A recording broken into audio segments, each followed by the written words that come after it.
Opa! Gente, obrigado. Falar depois desses caras que estiveram aqui no palco é covardia, né? Nada pode ser melhor do que eles fizeram aqui. Mas a ideia é falar com vocês hoje sobre dá para fazer boas coisas no Brasil. E um dos obstáculos que normalmente se levanta contra isso é que essas coisas boas, sendo novas, modernas, vão contra o que se chama da nossa cultura. Que a cultura brasileira é tal que não permite que coisas possam ser importadas, coisas boas possam ser importadas de outros países. A cultura brasileira foi que fez com que o Brasil fosse o último país a acabar com a escravidão. Foi a nossa cultura escravocrata, né? A cultura brasileira é a cultura do macunaíma. É o indivíduo que é o esperto, que só quer para ele, não quer para os outros e que, portanto, essas coisas modernas de países desenvolvidos não casam bem aqui no Brasil. A cultura brasileira, quando se fala em educação, é a cultura da cola.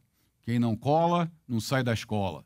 Então, o aluno já vem com a cola impregnada em seu DNA. Quando chega no ensino superior, é praticamente impossível mudar. Faz parte da nossa cultura. E assim várias outras coisas são apontadas. Quando nós montamos o INSPER, ex-IBMEC São Paulo, nós queríamos fazer algo que fosse efetivamente diferente, não por ser diferente, mas por agregar valor usando as melhores práticas internacionais.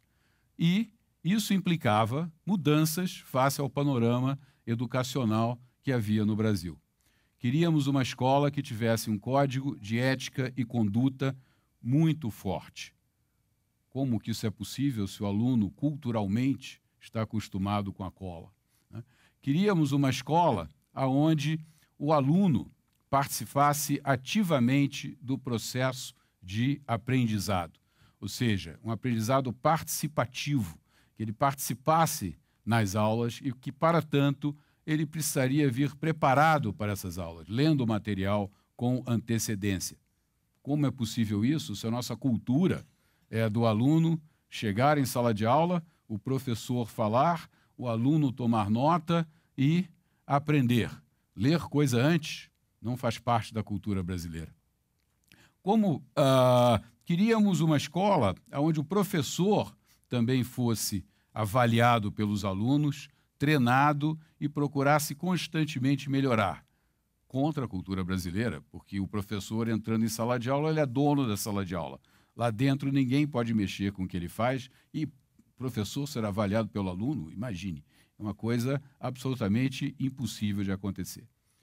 Queríamos uma escola também que pudesse propiciar aos alunos muito mais do que o que corresponderia apenas à receita de mensalidades. E, para isso, precisávamos de doações de pessoas de fora.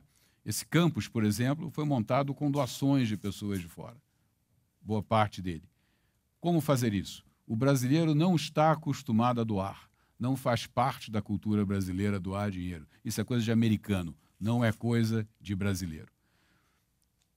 Também acreditávamos que o aluno, para ter uma experiência educacional completa no ensino superior, deveria estar aqui tempo integral. Não deveria fazer estágio. Só poderia fazer estágio no final do curso, que estudar mal e trabalhar mal não é uma boa combinação. E quem normalmente faz estágio quando entra na escola, trabalha mal e estuda mal. Absurdo. O aluno brasileiro está acostumado a fazer estágio logo que entra na faculdade. E é impossível isso, isso é contra a nossa cultura. E assim por diante. Várias coisas que nós queríamos implantar aqui e, de fato, implantamos, em princípio, foram contra a esta pseudo-cultura nacional que impede que as coisas sejam feitas.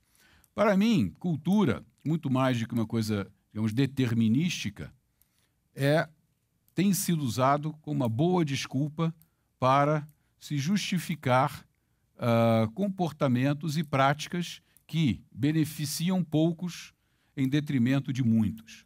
Isso tem sido o panorama geral no Brasil. E não só aqui no INSPER, como em várias outras empresas em que eu vi esses mesmos conceitos. Trabalhei em uma empresa no Brasil que instituiu várias coisas que, para o panorama brasileiro, eram também completamente diferentes do usual. E foram também vistas como difíceis de implantar em função da cultura.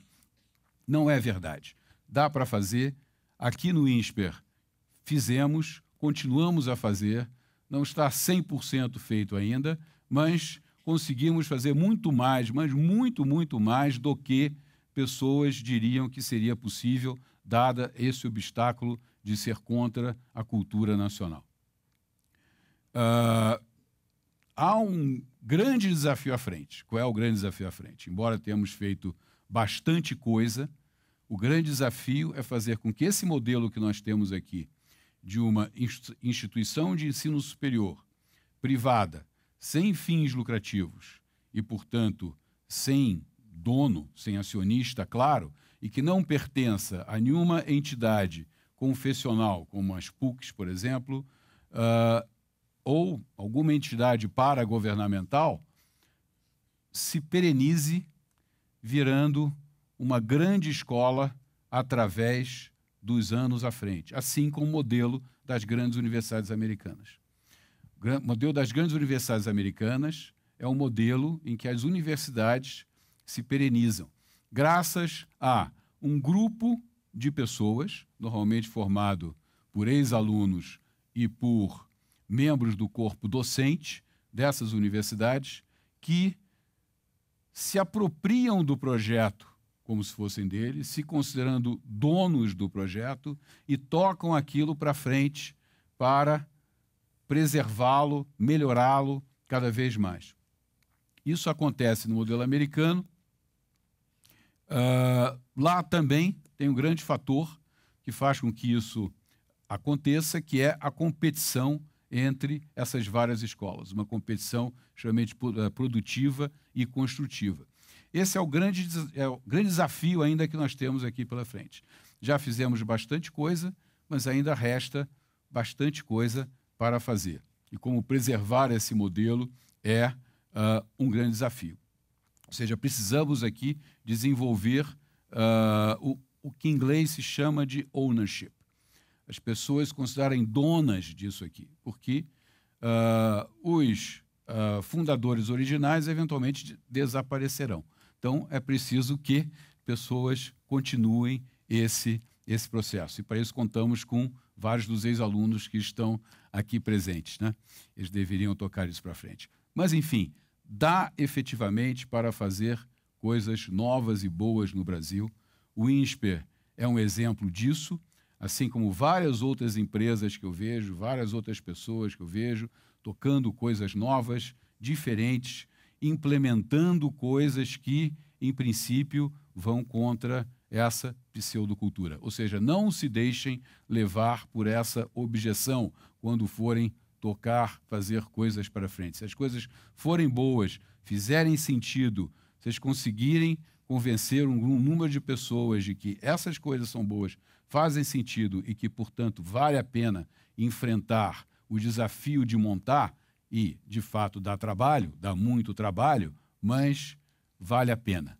Vale a pena porque a recompensa é enorme.